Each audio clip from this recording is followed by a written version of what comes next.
in the 1950s in the United States. Middle-aged black woman named Ruby Baptiste. She is looking for a job in her predominantly white city. She ends up at Marshall Field, a department store that used to be popular for its anti-black agenda. Ruby finds another black woman working in the store. She knows that the store will not allow two black girls to work in the same department. Hence, she doesn't bother going in for the interview. Later that day, Ruby is working at a pub as a side hustle.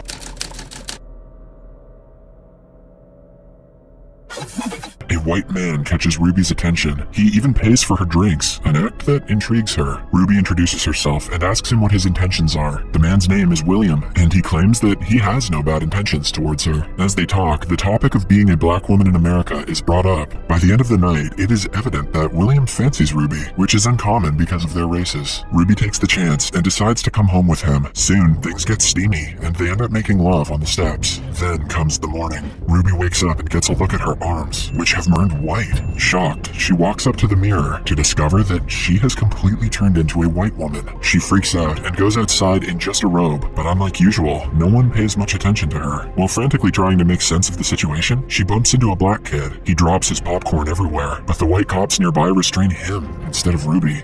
Before the kid is harmed, she tells the cops it was her fault. However, they are not regretful of accusing the child just because he is black. They politely escort her to the police car to bring her home. They find out she is William's friend and bring her to his house again. It turns out that the officers have been told that Ruby is William's wife and is mentally ill. When she discovers that they are taking her back to William's, she tries to escape. She has to stop because of sharp pain in her body that almost knocks her out.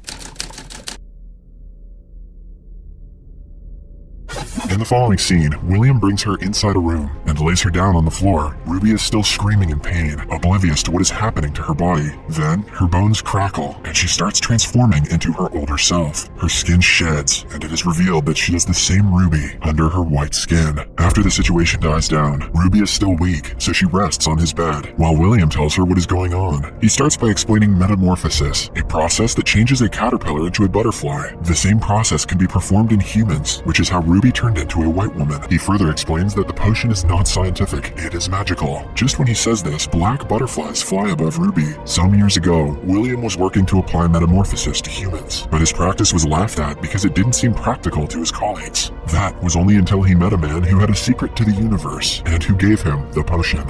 A while later, he leaves, but not before leaving Ruby a vial of potion and a bundle of money. He wants her to do anything she likes with them. After giving it some thought, Ruby decides to drink the potion and go outside as an entirely different person. She enjoys the day by strolling around the park without getting any uncomfortable stares. Ruby discovers what freedom feels like for the first time in her life. At night, she has turned into her original self and is taking a bath in William's house. William finds her in a good mood and assumes her day went well. William discloses that when the time comes, she will have to do a favor for him.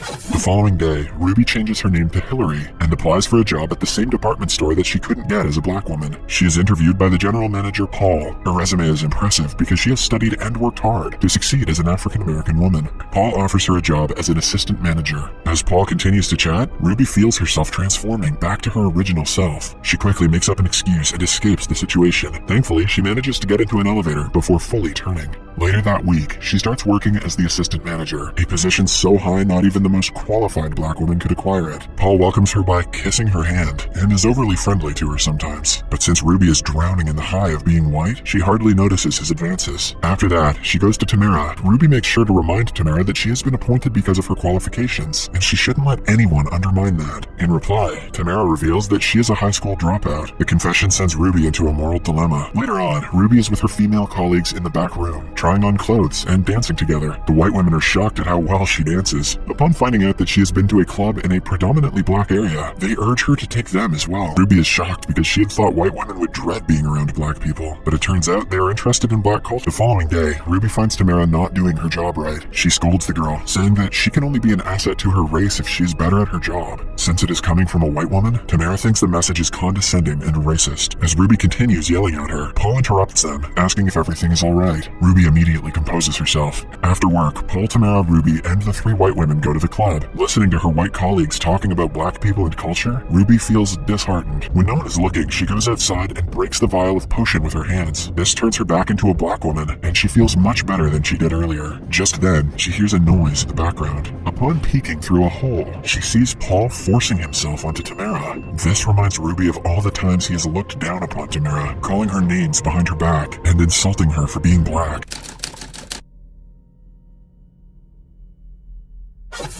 Ruby is sitting on William's couch, covered in her own blood from frequent transformation. From the basement door comes a beautiful girl named Christina. Christina says that she knows what Ruby is going through, but in turn, Ruby claims she will never understand the pain of being black. Christina agrees, but asserts that William didn't give her the potion so she could turn white. He gave her the potion so she could do everything she wanted to as a black woman. This changes Ruby's perspective. For the past week, she has been trying hard to do things as a white person.